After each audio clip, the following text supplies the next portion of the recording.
Hello जय हिंद दोस्तों, मैं जयेश आपके अपने यूट्यूब परिवार में हार्दिक स्वागत करता हूं। तो आप सभी को जिसका बेसब्री से इंतज़ार था कि काफ़ी लोग कह रहे थे कि मैथ का प्रैक्टिस सेट कब शुरू होगा, तो आज से मैथ का प्रैक्टिस सेट शुरू हो चुका है।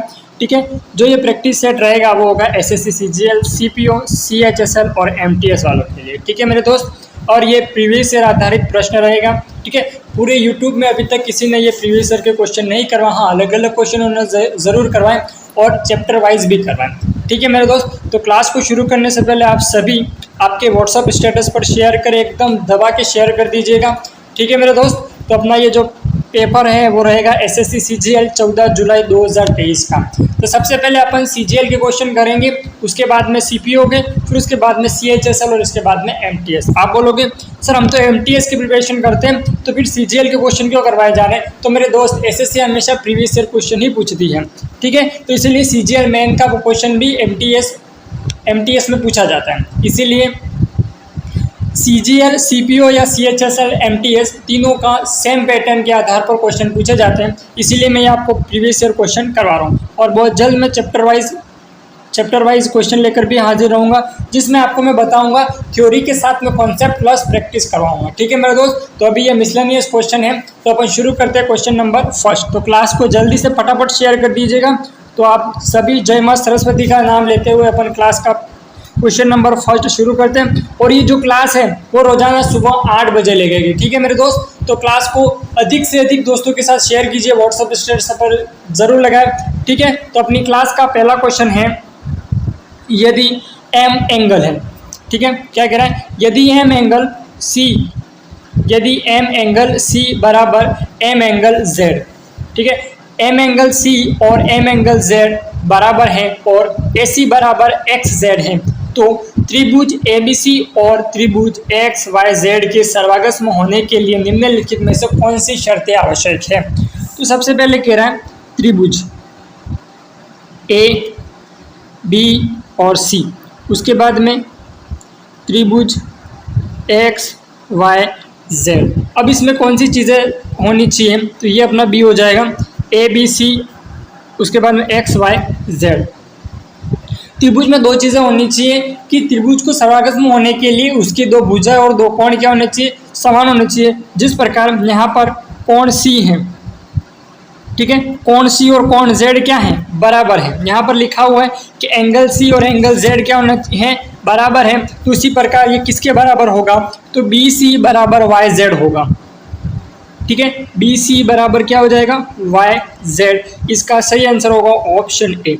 अब इसकी आवश्यक शर्तें क्या होती है कि किसी भी त्रिभुज में दो भुजाएं और इसके कोण क्या होते हैं? समान होते हैं। तो इसलिए इसका सही आंसर हो जाएगा BC = YZ। ठीक है मेरे दोस्त, अब उसी प्रकार अपन अगला क्वेश्चन करते हैं, question number second. Question number second कह रहा है x की वैल्यू -4 है और y की वैल्यू -1 है होने पर 3x³ plus 5x² y plus 12xy² plus 7y³ का मान ज्ञात कीजिए। ठीक है मेरे दोस्त, तो यहाँ पर 4 का क्यूब, x की वैल्यू -4 दे रखी है तो 4 का क्यूब कितना होता है? तो 4 का क्यूब 64 होता है और 64 में 3 का मल्टीप्लाई करते हैं। 64 में 3 का मल्टीप्लाई करते थे कितना आता है? 4 × 12 का 2 हाथ में आ गया 1। ठीक है, तो 4 × 12 का 2 हाथ में आ गया 1 और 6 चौके 24। ठीक है, क्या है एक बार वापस कर लेते हैं कि 4 का क्यूब करा 64 आ गया। ठीक है, 64 में 3 का मल्टीप्लाई करा। पहले तो अपन ये जो भी संख्या आएगी वो माइनस में आएगी। क्यों माइनस में आएगी? क्योंकि क्यूब दे रखा है। जब इवन नंबर दे रखा होता है तो जो भी सिंबल होता है वो आपस में क्या हो जाता है? माइनस आपस में कट जाएगा। पर लेकिन यहाँ पर इवन नंबर है, 1 माइनस इंटू 1 माइनस तो क्या हो जाएगा? प्लस हो जाएगा, लेकिन 1 माइनस रहेगा। तो यहाँ पर 5 का क्यूब हो गया 64 आ गया, 4 × 12 का 2 हाथ में आ गया 1, 6 × 18 18 और 1 19, 192। फिर 5x², 5x की वैल्यू कितनी है? 4, 4 का स्क्वायर कितना था? 16, 16 में 5 का मल्टीप्लाई 80। फिर उसके बाद में y की वैल्यू कितनी है? -1, तो माइनस कितना आ गया? 80 आ गया। ठीक है, समझ आ रहा होगा ये क्वेश्चन। अगर आपको क्वेश्चन समझ में आ रहा हो तो थम्स अप करके जरूर बताएं। ये क्वेश्चन जो है वो एसएससी के एग्जाम में पूछे गए। तो 14 जुलाई 2023 को जो शिफ्ट फर्स्ट में पेपर हुआ था उस एग्जाम में ये क्वेश्चन पूछा गया था। उसके बाद में 12 x की वैल्यू -4, ठीक है, तो 12 चौके 48, ठीक है, 12 चौके 48 हो गया, ठीक है, तो 48 किसका है, माइनस का है। फिर उसके बाद में -1, तो -1 वाई स्क्वायर दे रखा है, -1 का स्क्वायर कर देंगे तो 1 आएगा, तो माइनस का 48 आ गया। उसके बाद में 7 दे रखा है वाई क्यूब कितना आएगा, माइनस का 7 आएगा, तो ये -7 आ गया। अब यहाँ पर 8 और 7 कितना होता है, 8 और 7 15, 15 और 2 7, और यूनिट डिजिट कितना आएगा, 7 आएगा। जहाँ पर यूनिट डिजिट 7 हो, और एक बार ये चेक कर लेना इन ऑप्शनों में फर्स्ट में माइनस का सिंबल आएगा, यहाँ पर माइनस का सिंबल नहीं करा है, ठीक है, थोड़ी बहुत गड़बड़ हो सकती है इस आज के प्रैक्टिस सेट में, क्योंकि प्रैक्टिस सेट फर्स्ट था इसलिए। तो यहाँ पर सभी में माइनस लगेगा, क्योंकि यहाँ पर भी क्या दे रखा है, माइनस दे रखा है, तो इसीलिए यहाँ पर अब अपन तीनों में से चेक करेंगे यूनिट डिजिट में 7 कहाँ दे रखा है, तो ऑप्शन ए में भी नहीं दे रखा है, ऑप्शन बी में भी नहीं दे रखा, ऑप्शन सी में नहीं दे रखा, ऑप्शन डी में दे रखा, मतलब ऑप्शन सी इसका सही आंसर हो जाएगा। कैसे करा एक बार वापस रिपीट कर देता हूँ। 8 में 7 जोड़ दिया 15 हो गया, 15 में 2 जोड़ दिया 17 हो गया, ठीक है, तो 17 का 7 आना चाहिए यूनिट डिजिट, तो ऑप्शन डी इसका सही आंसर हो जाएगा। अब जो वैल्यू दे रखी थी वही वैल्यू अपन को क्या करनी थी, पुट करनी थी। उसके बाद में यहाँ पर क्वेश्चन लिखा हुआ है, यदि cos थीटा की वैल्यू √3/2 दे रखा था, ठीक है, यहाँ पर cos थीटा की जो वैल्यू दे रखी थी √3/2 दे रखी थी। अब इसका ट्रिपलेट क्या आएगा, सबसे पहले अपन ये चेक करेंगे आधार कौन सा होगा। अब आधार बोलोगे तो सर आप बोलोगे सर हमको तो हिंदी में समझ में नहीं आता है, तो जो अपना आधार होता है उसको इंग्लिश में कहते हैं बेस। उसके बाद में परपेंडिकुलर होता है और एक हाइपोटेनस होता है। परपेंडिकुलर का मतलब होता है कर्ण और हाइपोटेनस का मतलब होता है लंब। तो यहाँ पर cos थीटा, अब ये होना चाहिए लाल बट्टा कक्का, ठीक है, तो यहाँ पर आधार बटे कर्ण, तो यहाँ पर आधार को क्या बोलेंगे, बेस बोलेंगे, और कर्ण को क्या बोलेंगे, परपेंडिकुलर इंग्लिश में। अब इसका ट्रिपलेट निकालेंगे, ठीक है, समकोण त्रिभुज के आधार पर, समकोण त्रिभुज के आधार पर इसका जो भी लंब होगा, हाइपोटेनस होगा, वो कितना आ जाएगा, 1 आ जाएगा। अब इसका ट्रिपलेट आपको याद होना चाहिए √3, 2 और 1, इसका एक ट्रिपलेट बनेगा। अब उसके बाद में ये इसका लंब हो जाएगा। अब यहाँ पर अपन को पता करना है कि tan square theta into cos square theta की वैल्यू कितनी होगी। तो tan स्क्वायर कितना होता है, तो tan स्क्वायर का मतलब होता है sin cos tan, ठीक है, तो यहाँ पर क्या हो जाएगा, लंब बटे आधार। लंब कौन सा हो जाएगा, लंब 1 हो जाएगा। आधार किसको कहते हैं, बेस को कहते हैं, तो आधार कितना है, √3, ठीक है। उसके बाद में cos थीटा की वैल्यू कितनी है, तो √3/2, तो √3/2 हो गया, ठीक है। अब इसका होल स्क्वायर हो जाएगा, इसका भी होल स्क्वायर हो जाएगा, 1 का स्क्वायर 1, √3 का स्क्वायर कितना हो गया, 3, इसके बाद में √3 का स्क्वायर 3, और 2 का स्क्वायर कितना हो गया, 4, 3 से 3 कट गया, 1/4 इसका सही आंसर हो जाएगा। ऑप्शन बी इसका करेक्ट आंसर होगा। ठीक है मेरे दोस्त, क्वेश्चन समझ में आ रहा हो तो कमेंट बॉक्स में कमेंट करके जरूर बताया, फिर थम्स अप करके बताया कि आपको ये क्वेश्चन समझ आ रहा है। बाकी ये क्वेश्चन बहुत इजी था। सबसे पहले आपको ट्रिपलेट पता होना चाहिए। अगर ट्रिपलेट आपको नहीं पता है तो आप इसको निकाल सकते हैं समकोण त्रिभुज के आधार पर। क्या इसका फॉर्मूला रहेगा, जब पाइथागोरस प्रमेय होती है, जो कि होती है कर्ण स्क्वायर इज इक्वल टू आधार स्क्वायर प्लस लंब स्क्वायर, और उसी प्रकार हिंदी इंग्लिश मीडियम में अपन इसको बोलेंगे perpendicular square base square plus perpendicular equal to base square plus hypotenuse square. ठीक है मेरे दोस्त, अब उसी प्रकार अपन क्वेश्चन नंबर 4 करते हैं। अब क्वेश्चन नंबर 4 दे रखा है, ये क्वेश्चन एग्जाम में पूछा गया है। ठीक है, मुझे बार बार कहने की जरूरत है, मैंने नीचे टैग नहीं लगाया, मतलब ये मत समझना कि एग्जाम में नहीं पूछा गया। 14 जुलाई 2023 का जो एग्जाम हुआ था SSC CGL का, उस एग्जाम में ये सारे के सारे क्वेश्चन पूछे गए। तो मैं आपको एक बार बता दूं कि सबसे पहले मैं CGL का करवाऊंगा क्वेश्चन पेपर, उसके बाद में मैं CPO के, उसके बाद में CHSI के, और उसके बाद में MTS के। इसलिए जो ये अपनी क्लास रहेगी डेली सुबह 8 बजे रहेगी, रोजाना सुबह 8 बजे। तो आप सभी आपके दोस्तों के साथ शेयर जरूर कीजिएगा। ठीक है, और उन्हें भी बता दीजिएगा कि इस तरह के प्रैक्टिस सर यहाँ पर चल रहे क्या कि बाकी इस पूरे यूट्यूब चैनल पर यानी कि पूरे यूट्यूब के इतिहास में अभी तक किसी ने इस तरह के क्वेश्चन नहीं करवाए। ठीक है मेरे दोस्त, इसीलिए आपको क्या करना है, इसको चैनल को शेयर करना, बाकी कॉन्सेप्ट अच्छे लगे तो कमेंट करके ज़रूर बताना। ठीक है, तो यहाँ पर कितने समय में 4 वर्ष वार्षिक दर से 10,000 पर उतना ही ब्याज प्राप्त होगा जितना 5% साधारण ब्याज दर पर 4 वर्ष में 8,000 प्राप्त होगा। अब इसमें क्या निकालना है, समय निकालना है। ठीक है, तो यहाँ पर क्या कह रहा है 4%। ठीक है, इंटू कितना है, अब ये कह रहा है कि 4% दर पर 10,000 रुपये ब्याज प्राप्त होता है। तो अपन इसको काट देते हैं 25 बार, इसको काट दिया था कितना 400 रुपये ब्याज हो रहा है, पर कितने समय में 400 रुपये मिल रहा है ये अपन को नहीं पता, ये अपन को ज्ञात करना है। अब उसके बाद में दूसरे में क्या करें कि 5% साधारण ब्याज दर पर 4 वर्ष में 8,000 प्राप्त होते हैं। 4 वर्ष में 8,000 रुपये प्राप्त होते हैं। 5% का 100 आ गया इंटू 8,000। ठीक है, 5 के पार्ट से काट दिया 20 बार, इसको काट दिया 400 बार। अब मुझे ये बताओ, अपन ने पहला 4% के आधार पर निकाला था, इसका ब्याज 400 रुपये आया था। 5% के आधार पर अपन ने ब्याज निकाला था 400 रुपये आया। तो मेरे दोस्त यहाँ पर नीचे वाले में स्पष्ट लिखा हुआ है कि 5% साधारण ब्याज दर पर 4 वर्ष में 8,000 प्राप्त होता है। 4 वर्ष समय दे रखा है, तो ऊपर भी कितना हो जाएगा, ऊपर भी क्या कह रहे हैं 4% की दर से 10,000 रुपये ब्याज देता है, मतलब उसे ब्याज कितना प्राप्त हो रहा है, तो 400 रुपये। कितने समय के लिए, कितने समय में, तो 4 वर्ष उसका सही आंसर हो जाएगा। ठीक है, ऑप्शन डी इसका करेक्ट आंसर होगा। अब उसी प्रकार अपन अगला क्वेश्चन करते हैं।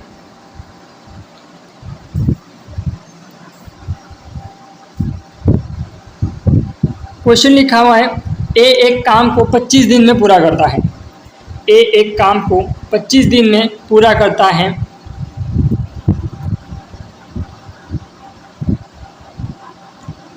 क्वेश्चन आपके सामने दिख रहा है कि ए एक काम को 25 दिन में पूरा कर सकता है, जबकि बी उसी काम को 30 दिन में पूरा कर सकता है। एकांतर दिन के आधार पर काम करते हैं। ए शुरू से करते हैं, ए और बी दोनों 5 दिन के लिए इस तरीके से पालन करते हैं कि फिर वह ए काम छोड़कर चला जाता है। तो बी शेष कार्य को कितने दिन में पूरा करेगा।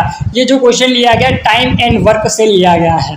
ठीक है, अब मैं आपको ये जो यूट्यूब पे क्लासें करवाऊंगा वो आपकी पूरी की पूरी क्लासें क्या रहेगी, फ्री रहेगी, इसीलिए आपको दबा के शेयर करना और सपोर्ट करना है। ठीक है मेरे दोस्त, अब यहाँ पर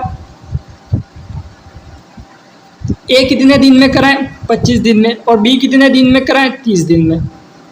अब दोनों की एफिशिएंसी निकालनी पड़ेगी, तो दोनों का एलसीएम निकाला, 25 और 30 का थे, एलसीएम कितना आया 150, और एफिशिएंसी कितनी आई 6 और 5।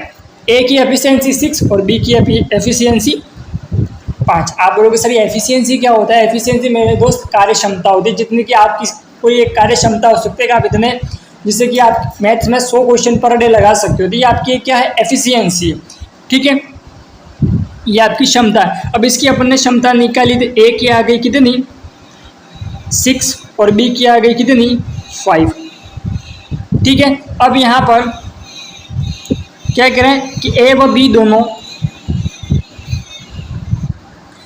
दोनों 5 दिन के लिए कार्य करते हैं। ठीक है, 5 दिन के लिए ए बी और फिर से ए आ गया, तो सबसे पहले आ गया 6 5 और 6, 6 और 5 11, 11 और 6 18, 18 और 5 23, 23 और 5 29। आपस काउंट करें एक बार, 6 5 11, 11 और 6 17, 17 5 22, 22 6 28 होगा। ठीक है मेरे दोस्त, अब इस 28 को 150 में से माइनस करेंगे। आप बोलोगे सर 150 में 28 को क्यों माइनस करेंगे, तो मेरे दोस्त 150 में 28 को इसीलिए माइनस करेंगे क्योंकि ए ने काम किया, 5 दिन तक काम करा, फिर उसको क्या कर रहा है, उसने छोड़कर चला गया, तो कितना आएगा 28 चला जाएगा तो कितना आ गया 122। ठीक है, अब बी की एफिशिएंसी कितनी है 5। अब यहाँ पर आएगा 24 सही 2/5, इसका सही आंसर होगा ऑप्शन ए, इसका करेक्ट आंसर होगा। अब 122 में आप 5 का भाग लगाओगे तो मेरे दोस्त इसका यही आएगा, जैसे कि यहाँ पर अपन लगा देते हैं 122 में 5 का भाग, 5 दूनी 10, 22 आ गया, 5 चौके 20, 2 बच्चा वो ऊपर, 5 का भाग लगा हुआ नीचे, 24 सही 2/5 इसका करेक्ट आंसर हो जाएगा। ठीक है मेरे दोस्त, अगर क्वेश्चन आपको अच्छे लग रहे, कॉन्सेप्ट आपको अच्छे लग रहे हैं तो दबा के शेयर करिएगा, व्हाट्सएप स्टेटस पर लगाइएगा। ठीक है मेरे साथियों, अब उसी प्रकार अपन अगला क्वेश्चन करते हैं, क्वेश्चन नंबर 6। अब क्वेश्चन नंबर 6 लिखा हुआ है कि यदि कर संख्याएं 39, 117, 17 और y के समानुपाती में है तो y का मान क्या होगा। अब यहाँ पर 39 है। अब 39 में ऐसा क्या किया जाए कि 117 आ जाए, तो अपन 39 में 3 का मल्टीप्लाई कर देंगे। ठीक है, तो यहाँ पर कितना आ गया, 117 आ गया, तो यहाँ पर क्या है 17 है। 17 में 3 का मल्टीप्लाई करो तो कितना आ गया 51। ऑप्शन बी इसका करेक्ट आंसर है। कैसे करा, एक बार वापस रिपीट कर रहा हूँ। 39 में 3 का मल्टीप्लाई करा, क्यों करा, क्योंकि यहाँ पर संख्या बढ़ती हुई नजर आ रही थी। जब भी संख्या बढ़ती हुई नजर आती है या तो उसमें एडिशन करेंगे या फिर उसमें मल्टीप्लाई करेंगे। तो यहाँ पर 3 का मल्टीप्लाई करा था, 117 आया था। तो उसी प्रकार दूसरा भी जो नेक्स्ट नंबर होगा उसमें भी 3 का मल्टीप्लाई करेंगे तो आपका 70 दिखा 51। ऑप्शन बी इसका करेक्ट आंसर हो जाएगा। ये क्वेश्चन लिखा हुआ है क्वेश्चन नंबर 7 कि अपनी यात्रा के एक भाग के रूप में एक व्यक्ति 80 किलोमीटर पर आवर की चाल से 120 किलोमीटर की यात्रा करता है। अगले 100 किलोमीटर की यात्रा 40 किलोमीटर पर आवर की चाल से करता है। 75 किलोमीटर पर आवर की चाल से प्रारंभिक स्थान पर आता है। पूरी यात्रा में व्यक्ति की औसत चाल कितनी होगी। औसत चाल ज्ञात करनी है, तो सबसे पहले इसका अपन समय ज्ञात करेंगे। तो यहाँ पर उसने 120 किलोमीटर की यात्रा तय करता है और 100 किलोमीटर की यात्रा तय करता है। कितना हो गया 220 जाने का और 220 आने का, तो कितना हो गया 440 किलोमीटर। अब ये कितनी यात्रा तय कर रहा था, 440 किलोमीटर की यात्रा तय कर रहा है। अब उसके बाद में अपन इसका समय निकालेंगे। तो समय निकालने के लिए क्या होगा, डिस्टेंस अपॉन समय हो जाएगा। ठीक है, डिस्टेंस अपॉन स्पीड होगी। तो डिस्टेंस कितनी है, तो डिस्टेंस है 120 अपॉन 80। ठीक है, 120 अपॉन 80, तो यहाँ पर कितना आएगा 3/2 प्लस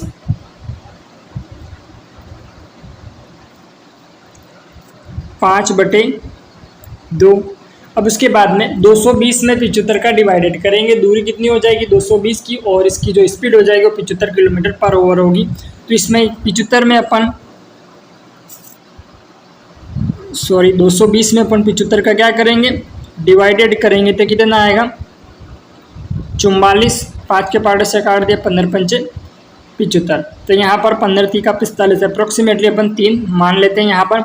अब इसके बाद में 3 में 2 का भाग लगा दिया, 1.5 आ गया, प्लस 5 में 2 का भाग लगाया, 2.5 और 3, इन सभी को जोड़ दिया तो कितना आ गया 7। 1.5, 2.5 और 3 को जोड़ दिया तो कितना आ गया 2 और 1 कितना हो गया 3, 3 और 4। ठीक है, 0.5 कितना हो गया 1 हो गया, 3 और 1 4, 4 और 3 7। अब यहाँ पर एवरेज निकालना था, आने और जाने का समय कितना था 440 किलोमीटर, उसमें 7 का भाग लगा दिया, 7 छंगे 42। ठीक है, ऊपर से उतारा 0, 7 दूनी 14, मतलब 62 के अप्रोक्सीमेटली अपना सही आंसर होगा। तो ऑप्शन सी इसका करेक्ट आंसर होगा 63.46। आप बोलोगे सर आपने इसका अप्रोक्सीमेटली कैसे निकाला। तो मेरे दोस्त अपन ने जो 44 में 15 का भाग लगाया था उसको अपन ने क्या मान लिया था, अप्रोक्सीमेटली मान लिया था, फिक्स मान नहीं लिया था। तब उसी प्रकार अपन इसमें भी यही करेंगे, फिक्स मान नहीं आएगा इसमें, क्योंकि अपन ने आगे से ही फिक्स मान नहीं लिया है। तो यहाँ पर जो सही आंसर हो जाएगा वो होगा 63.46 किलोमीटर पर आवर। अब उसी प्रकार अपना अगला क्वेश्चन लिखा हुआ है क्वेश्चन नंबर 8। ध्यान से पढ़िए, क्वेश्चन नंबर 8 क्या कह रहा है कि निम्नलिखित बार चार्ट एक फर्म की सकल राशि रुपए लाख में कुल लागत लाख में दर्शाता है। ठीक है, रुपीस इन करोड़, रुपए करोड़ में है, टोटल कुल ग्रॉस अमाउंट सकल राशि 25% का लाभ अर्जित करने के लिए है। अब यहाँ पर 25% का लाभ अर्जित करता है, तो यहाँ पर 2019-20 में सकल राशि कितनी होनी चाहिए यदि कुल लागत समान रहती है। तो यहाँ पर सबसे पहले क्या करें, 25% अधिक होता है। 25% अधिक किस पे है, 100 पे है, तो 125 हो गया। ठीक है, तो यहाँ पर कितना हो जाएगा 100 पर कितना है 125 और इंटू में कितना है ग्रॉस अमाउंट 6500, 2 जीरो से 2 जीरो कट गया। 5 में 5 का मल्टीप्लाई करेंगे तो कितना आएगा 5 आएगा। यूनिट डिजिट 5 आना चाहिए, तो ऑप्शन बी इसका करेक्ट आंसर होगा। अब आपको क्या करना है, मैथ में यूनिट डिजिट भी चेक करना है, ठीक है। यूनिट डिजिट से आप चेक करोगे तो आपका क्वेश्चन क्या हो जाएगा, बहुत जल्दी हो जाएगा। तो आपका जो सही आंसर हो जाएगा 8125 इसका करेक्ट आंसर होगा, ठीक है मेरे दोस्त। अब उसी प्रकार अपन अगला क्वेश्चन करते हैं, क्वेश्चन नंबर 9। क्वेश्चन नंबर 9 आपके सामने लिखा हुआ है, यहाँ पर माइनस का सिंबल आएगा। 7b माइनस 1/4b इक्वल 7 है तो 16b square plus 1/49b square का मान ज्ञात कीजिए। 7b माइनस 1/4b इक्वल 7, ठीक है। ये चीज़ दे रखी थी। अब इसमें अपन करेंगे क्या पता है, 4/7 से मल्टीप्लाई कर देंगे। इसमें 4/7 से मल्टीप्लाई और इसमें भी क्या करेंगे 4/7 से मल्टीप्लाई और इसमें भी 4/7 से मल्टीप्लाई कर देंगे। तो कितना आएगा 4b माइनस 4b माइनस कितना आएगा 4b माइनस 1/7b इक्वल 4। अब इसका क्या करेंगे, होल स्क्वायर कर देंगे। तो यहाँ पर 4b माइनस 7, अब ये क्या ट्रिकी क्वेश्चन है, ठीक है। तो अपन ने सीधा क्या कर दिया, इसको सॉल्व करने के लिए 4/7 का मल्टीप्लाई कर दिया। तो यहाँ पर कितना आया 4b माइनस 1/7b इक्वल 4 आ गया। अब इसका होल स्क्वायर कर देंगे तो 16b square minus 1/49b square equal to 16, ठीक है। अब इसका होल स्क्वायर करा तो एक चीज़ आप लोगों ने ध्यान नहीं दी होगी कि यहाँ पर इसको इरेजर कर रहे हैं। एक चीज़ आप लोगों ने ध्यान नहीं दी थी कि नहीं दी होगी कि क्या कि यहाँ पर ये क्या हो रहा है, एक बार मैं इसको रब कर देता हूँ। अब यहाँ पर क्या आता है कि 16b square minus 1/49b square हो जाएगा, ठीक है। उसके बाद में ये क्या होगा, इक्वल नहीं आएगा। अब यहाँ पर a माइनस बी का होल स्क्वायर बराबर कितना होता है a square plus b square. ये हो गया a square plus b square equal 2a। a कितना है 4 और b कितना है 1/7। तो कितना आ गया 8/7 आ गया। 8/7 आ गया, वो भी किसका है माइनस का है। लेकिन जब पक्षांतरण करेंगे तो कितना हो जाएगा प्लस का हो जाएगा 8/7। उसके बाद में 8/7 और 4 का स्क्वायर कितना निकाला 16, ठीक है। तो 16 से कितना होता है 112।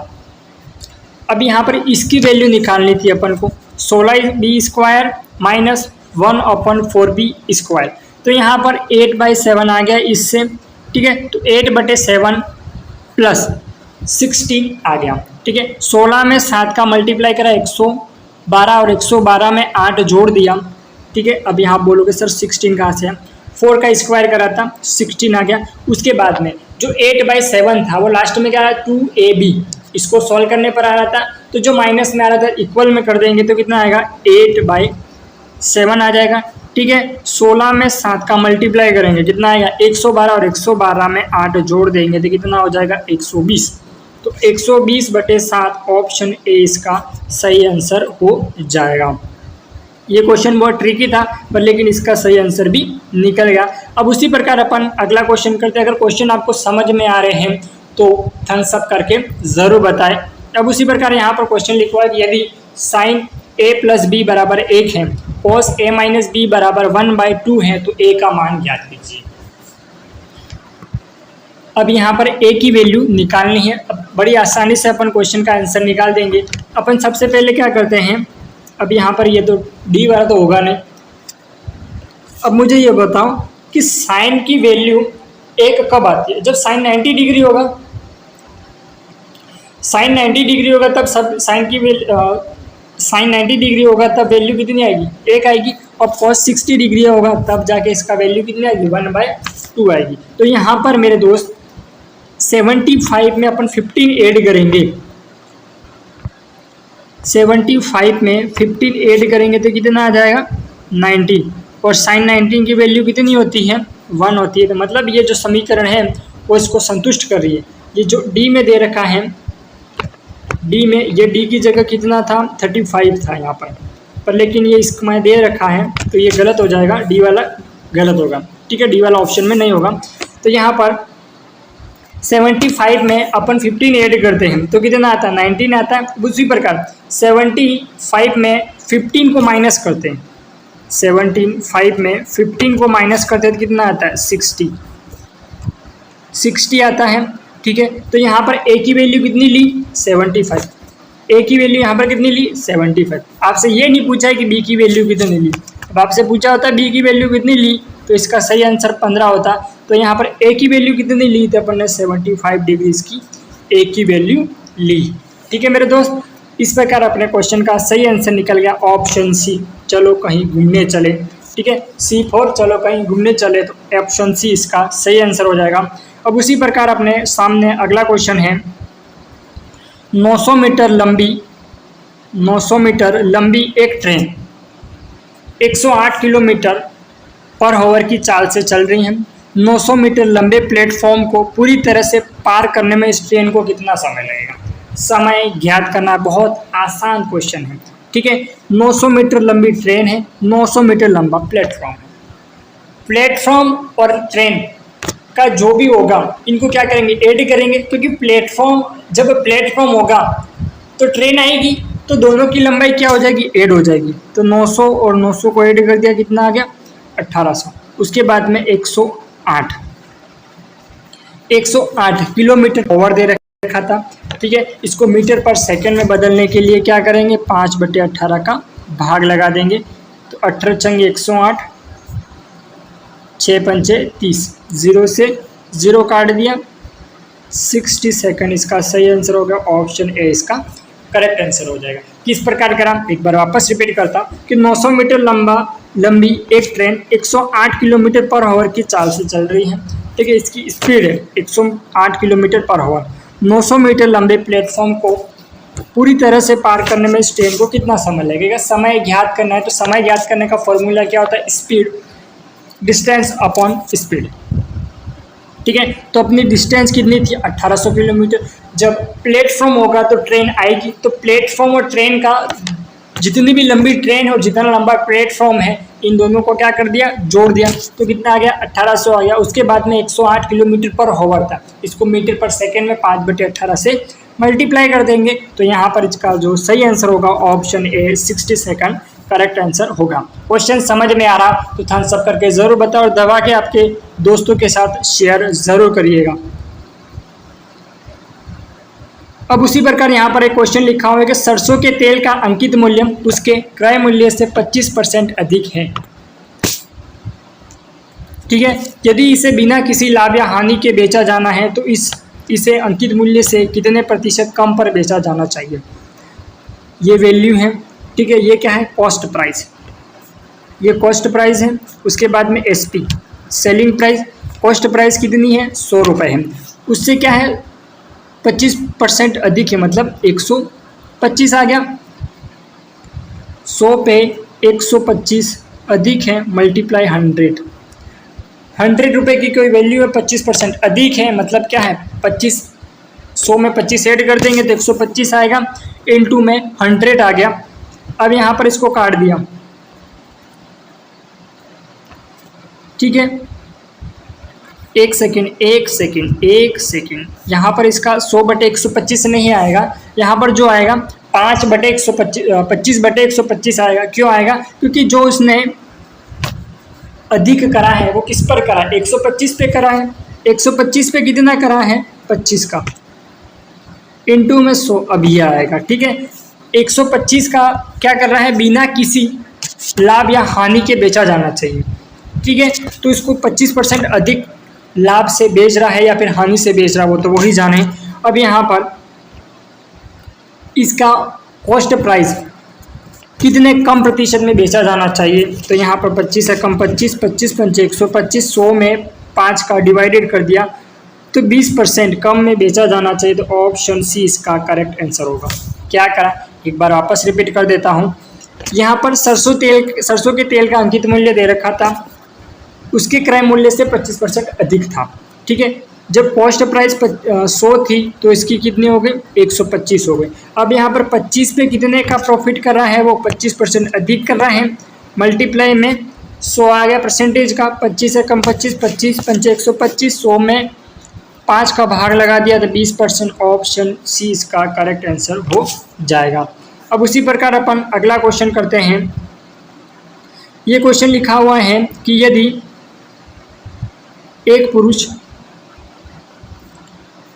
एक सेकेंड दिख नहीं रहा है क्वेश्चन, एक पुरुष, एक लड़का, एक महिला किसी कार्य को क्रमशः 10 दिन, 15 दिन और 30 दिन में पूरा कर सकते हैं। मिलकर कार्य करने पर एक पुरुष, एक महिला, एक लड़का उस कार्य को कितने दिन में पूरा करेंगे। ठीक है, अब इन तीनों की क्या निकालेंगे अपन, एफिशिएंसी निकालेंगे। ठीक है, तो सबसे पहले आ गया ए, बी और सी, इन तीनों की एफिशिएंसी निकालो। तो तीनों की एफिशिएंसी कितनी आ गई, तीनों का कुल कार्य कितना है तो 60। अब एफिशिएंसी निकालेंगे, 60 में 10 का भाग लगाएंगे 6, 4 और 2, 6, 4, 10, 12। अब यहाँ पर वर्क कितना है 60 और इनकी एफिशिएंसी कितनी है, time taken by work upon efficiency. Efficiency कितनी है 6, 4, 10, 10, 2 और 2, 12।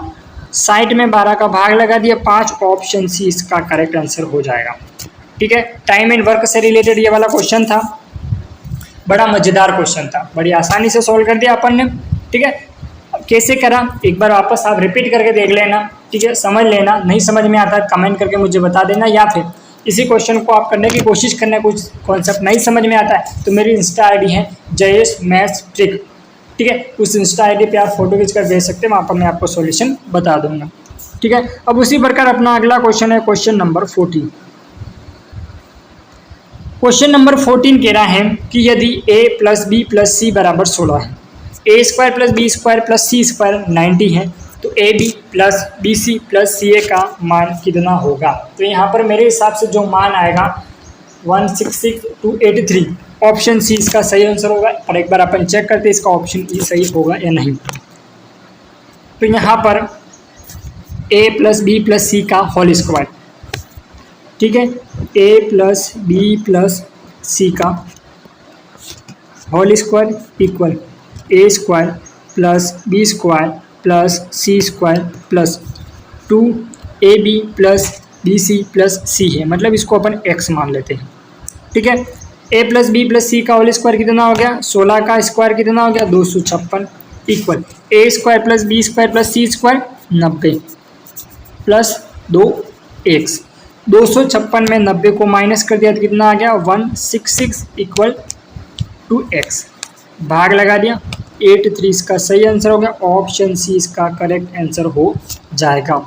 ठीक है, कैसे करा, a plus b plus c का होल स्क्वायर कर दिया, उसके बाद में a square plus b square plus c square plus 2ab plus कोष्टक में आएगा। ठीक है, 2 पहले आएगा उसके बाद में 2 कोष्टक 2ab plus b c plus c a, b c plus c a b plus b c plus c a, इनकी वैल्यू ज्ञात करनी थी। मैंने इसके पूरे को क्या मान लिया x, वैल्यू निकालनी मैंने इसको x मान लिया। ठीक है, अब a square plus b square plus c square की वैल्यू दे रखी थी 90 क्वेश्चन में। अब उसके बाद में a प्लस बी प्लस सी की वैल्यू दे रखी थी 16, पर इसका क्या कर दिया a plus b plus c का होल स्क्वायर कर दिया, तो 16 का स्क्वायर कर दिया 256 आ गया। 256 में 90 को माइनस कर दिया 166 आया, 2x बराबर 166। x की वैल्यू निकालने के लिए 166 में 2 का भाग लगा दिया, 166 में 2 का भाग लगा दिया, तो इसका जो सही आंसर आ गया 83। ऑप्शन सी इसका करेक्ट आंसर हो जाएगा। ठीक है मेरे दोस्त, अब उसी प्रकार अपने सामने ये क्वेश्चन लिखा हुआ है। अब ये क्वेश्चन मैंने आपको नंबर सिस्टम की जो क्लास ली थी उसमें मैंने आपको बताया था कि इस क्वेश्चन को कैसे सॉल्व करेंगे।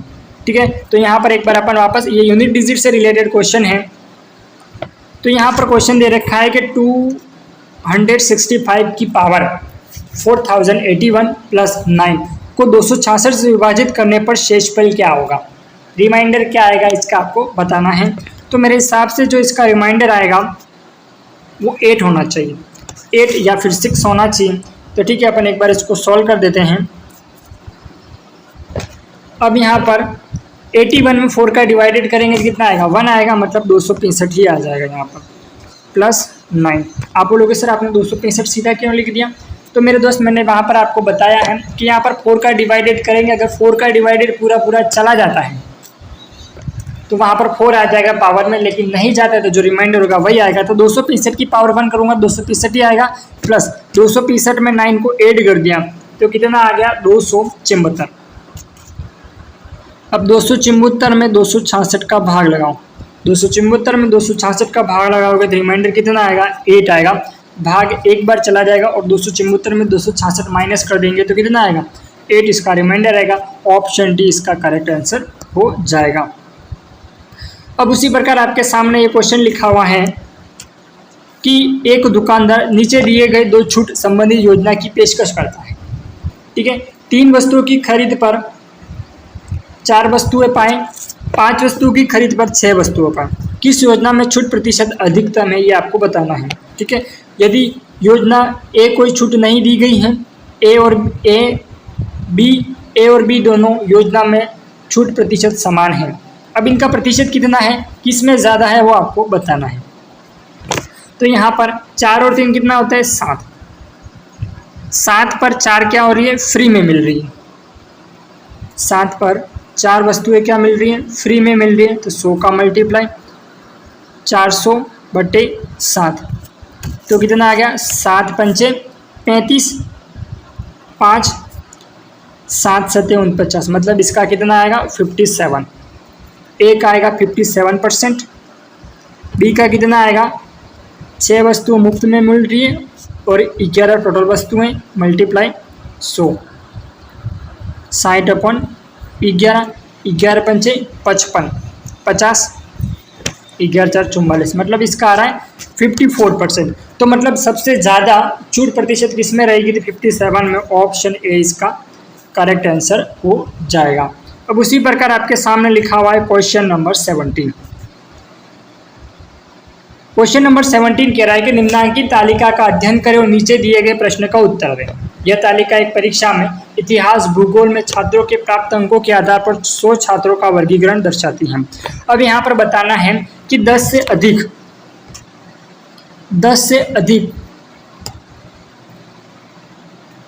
से कम अंक वाले छात्र कितने हैं, यही आपको इसमें बताना है। 50 में से, क्वेश्चन थोड़ा अधूरा लिखा हुआ है कि 50 में से कितने छात्रों के 50 में से अंक आए। ठीक है, कितने छात्रों के 10 में से कम नंबर आए। ठीक है, तो मेरे दोस्त टोटल छात्र कितने हैं, तो टोटल छात्र हैं 100। टोटल छात्र कितने हैं 100 हैं। अब 10 से अधिक वाले कितने हैं, तो यहाँ पर 10 से अधिक जितने छात्रों के आए वो कितने आए 87। अब 10 से अधिक 87 के आए तो 10 से कम के कितने आए होंगे, कितने जनों के आए होंगे, तो अपने 100 में 87 को माइनस कर देंगे तो कितना आएगा 13। ऑप्शन बी इसका करेक्ट आंसर हो जाएगा। ठीक है, बस क्वेश्चन को देखते सॉल्यूशन मिल जाएगा, बस शर्त ये है कॉन्सेप्ट आपको पता होना चाहिए। अब उसी प्रकार क्वेश्चन नंबर 18। क्वेश्चन नंबर 18 क्या कह रहा है कि 2 धाविकाएं, धाविका बोले तो क्या होता है, धाविका का मतलब कमेंट करके बताना मुझे, ये धाविका क्या होता है।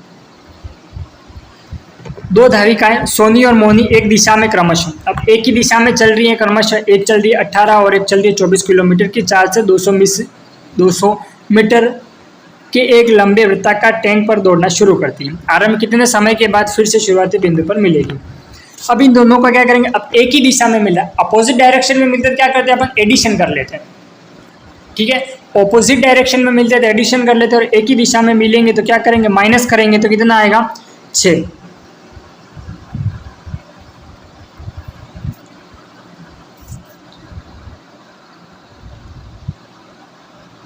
अब मीटर पर सेकंड में चेंज करने के लिए क्या करेंगे 5/18 से डिवाइडेड कर देंगे तो यहाँ पर आएगा तो 600/5 120 सेकंड इसका करेक्ट आंसर हो जाएगा। ऑप्शन डी इसका सही आंसर होगा। कैसे करा, एक बार वापस रिपीट कर देता हूँ कि यहाँ पर कह रहा है कि दो धाविकाएं हैं, एक 18 किलोमीटर पर आवर सेकेंड और एक 24 किलोमीटर पर सेकेंड से चल रही है। ठीक है, 200 मीटर लंबाई के एक वृत्ताकार टैंक पर दौड़ना शुरू कर रही हैं। अब एक ही डायरेक्शन में चल रही है, तो क्या करेंगे, इन दोनों की जो भी डिस्टेंस है उनको क्या कर देंगे, आपस में माइनस कर देंगे। तो इसकी जो डिस्टेंस आएगी वो कितनी आएगी, 6 किलोमीटर पर हावर।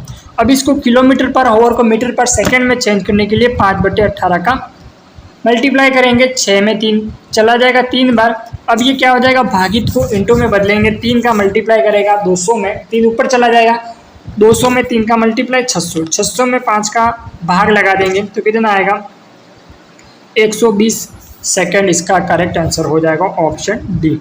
अब उसी प्रकार आपके सामने ये क्वेश्चन लिखा हुआ है कि दो सकेंद्रीय वृत्ताएं, दो सकेंद्रीय वृत्तों की त्रिज्याएं 10 सेंटीमीटर 6 सेंटीमीटर है। बड़े वृत्त की उस जीवा की लंबाई ज्ञात कीजिए जो छोटे वृत्त को स्पर्श करती है। अब यहाँ पर क्या है, दो वृत्त हैं, एक छोटा है और एक बड़ा है।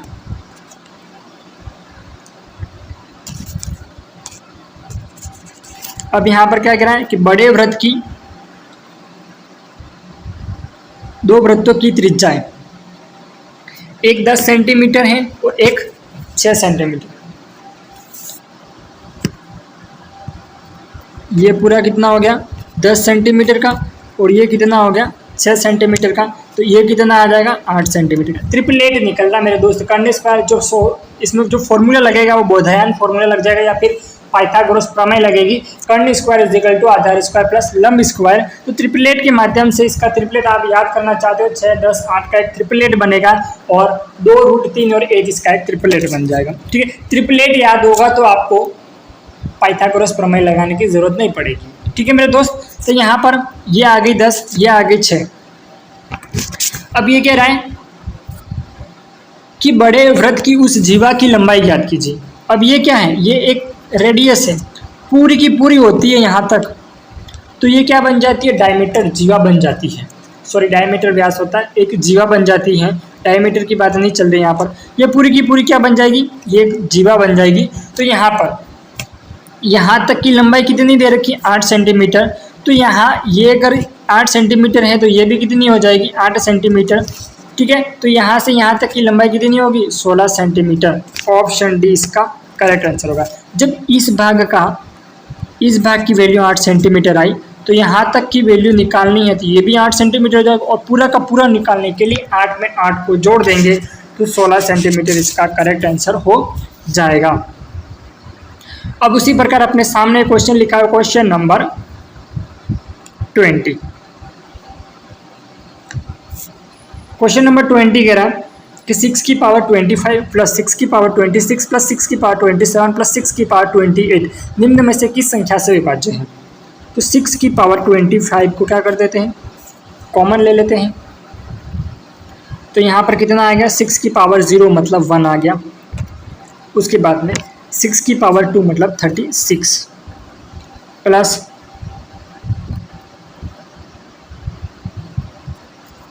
1 सेकेंड 6 की पावर 25 को कॉमन ले लिया तो यहाँ पर आएगा 6 की पावर 0 का मतलब कितना हो जाएगा, 1 हो जाएगा।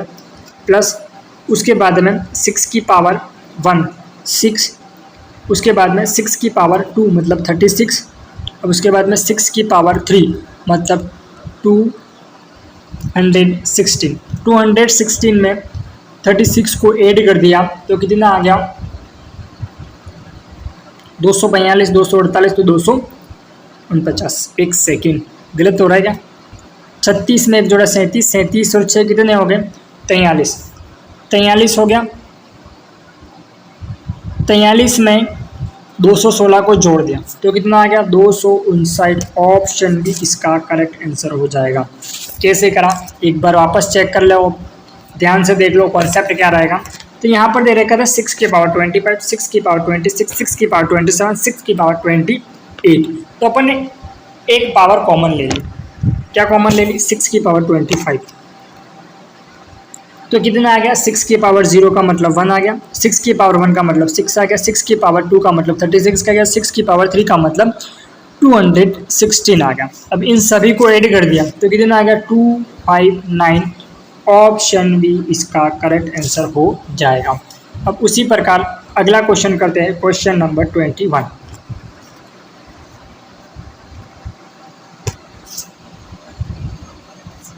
Question number 21। हाँ, अब ये क्वेश्चन करने के लिए आपको फॉर्मूला पता होना चाहिए, तब इस क्वेश्चन को आप सॉल्व कर पाओगे। 4.2 सेंटीमीटर त्रिज्या वाले गोलक का आयतन होता है, ठीक है, पाई/7 का उपयोग करते हुए आपको बताना है। 4/3 पाई आर क्यूब, पाई का मान कितना होता है 22/7 इंटू 4.2, 4.2 और फिर से 4.2 आ जाएगा, ठीक है। अब यहाँ पर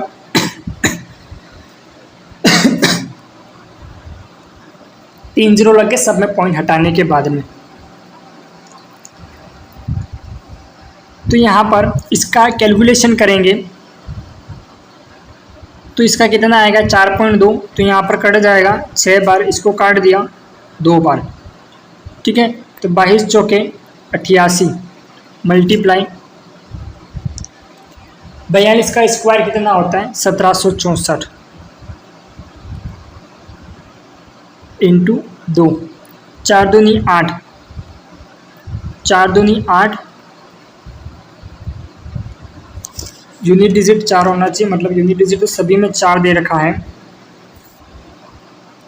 यूनिट डिजिट सभी में 4 दे रखा है। तो 88 में 1764 इंटू 2 और बटे में 1000 का भाग लगा के मुझे कमेंट करके बताना कि इसका सही आंसर क्या होगा, ठीक है। आपका जो सही आंसर होगा वो ऑप्शन ए तो नहीं होगा और ऑप्शन सी भी नहीं होगा, ऑप्शन बी भी नहीं होगा। तो इसमें एक काम करना, आप चारों ऑप्शनों में से मुझे बताना कि इसका सही आंसर क्या होगा। कैलकुलेशन करनी है इसका, क्या क्या करना है कि 88 मल्टीप्लाई 64 और उसके बाद में यहाँ पर दे रखा है 2, इसका मल्टीप्लाई करके 1000 का भाग लगाना है, ठीक है मेरे दोस्त। तो इसका सही आंसर क्या होगा वो मुझे कमेंट करके कमेंट बॉक्स में ज़रूर बताना। इतनी कैलकुलेशन तो आप कर ही सकते हैं, मैंने आपको फॉर्मूला बता दिया कि गोले का आयतन ज्ञात करने का फॉर्मूला होता है 4/3 पाई आर क्यूब। तो इसका सही आंसर क्या होगा वो मुझे आपको कमेंट बॉक्स में कमेंट करके बताना है, ठीक है मेरे दोस्त। मैं आपके कमेंट का इंतज़ार करूँगा। क्या बताना है, 88 मल्टीप्लाई 1764 मल्टीप्लाई 2 डिवाइडेड 1000, इसका सही आंसर क्या होगा, ठीक है मेरे दोस्त। तो अपन कोशिश करते हैं इसको करने की। 1764 में 2 का मल्टीप्लाई करते हैं, 4 दूनी 8, 6 दूनी 12, 1 7 दूनी 14, 15 का 5 हाथ में आ गया, 1 2 एकम 2 3, 35 28 कितना आ गया 35 28 इंटू 88, 35 28 में 88 का मल्टीप्लाई करेंगे,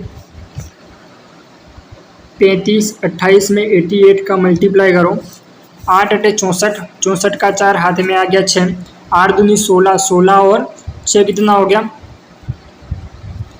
चलो 3528 में 88 का मल्टीप्लाई करने पर इसका सही आंसर क्या होगा वो मुझे बताना। बाकी आप 100 का डिवाइडेड कर दोगे तो आपका आंसर सही क्या होगा वो निकल जाएगा, ठीक है मेरे दोस्त। अब उसी प्रकार अपन क्वेश्चन नंबर दे रखा अपने सामने 22, ठीक है। क्वेश्चन नंबर 21 का सही आंसर क्या होगा मल्टीप्लाई करने पर वो मुझे आपको कमेंट बॉक्स में कमेंट करके बताना है। बाकी आपको कैलकुलेशन का यूज़ नहीं करना है, कैलकुलेटर का यूज़ नहीं करोगे, कैलकुलेशन करके कर लेना, खुद सेल्फ कैलकुलेशन करना, क्योंकि एग्जाम में ये ट्रिकी क्वेश्चन आते हैं, हार्ड कैलकुलेशन के क्वेश्चन आते हैं। तो आप अगर अभी कैलकुलेशन का उपयोग कर लोगे तो बाद में आप इसको आपके तरीके से सॉल्व नहीं कर पाओगे, ठीक है मेरे दोस्त। इसीलिए कैलकुलेटर का उपयोग नहीं करना है, सिर्फ कैलकुलेशन करनी है, आपके हिसाब से इसका सही आंसर क्या आना चाहिए वो मुझे आपको कमेंट बॉक्स में कमेंट करके बताना है। अब उसी प्रकार यहाँ पर लिखा हुआ है कि छात्रों की औसत आयु 15 वर्ष है, यहाँ पर आगे 3 दे रखा है, 3 छात्रों की औसत आयु 15 वर्ष है, तो कितनी हो गई 45। उसके बाद में उनकी आयु 9:3:4 के अनुपात में सबसे बड़े आयु के छात्र की आयु बताइए। 20 वर्ष हो जाएगी। ऑप्शन ए इसका करेक्ट आंसर होगा। आप बोलोगे सर आपने सीधा कैसे कर दिया, हमें तो पता ही नहीं पड़ा। तो मेरे दोस्त यहाँ पर मैंने आपको बोला क्वेश्चन में मिसप्रिंट था, तो यहाँ पर 3 आएगा। 15 में 3 का मल्टीप्लाई कर दिया, मतलब टोटल एवरेज निकाल दिया तीनों का। अब उसके बाद में जो भी रेशो दे रखा था इनका एडिशन कर लिया, तो रेशो 4 3 7 और 2 9 आ गया। उसके बाद में सबसे बड़े आयु के छात्र की आयु बताइए। तो यहाँ पर सबसे बड़ा रेशो कौन सा दे रखा है, तो सबसे बड़ा 4 दे रखा है। तो यहाँ पर 45 में 9 का भाग लगा दिया, 5 आया, 5 में 4 का मल्टीप्लाई कर दिया, तो 20 आ गया। ऑप्शन ए इसका करेक्ट आंसर हो जाएगा। अब उसी प्रकार आपके सामने क्वेश्चन लिखा हुआ है कि यदि 12 आदमी, क्वेश्चन नंबर 23, यदि 12 आदमी या 24 लड़के एक काम को 66 दिन में करते हैं। 12 आदमी 24 लड़के एक काम को 66 दिन में करते, 15 आदमी और 6 लड़के उस काम को कितने दिन में करेंगे।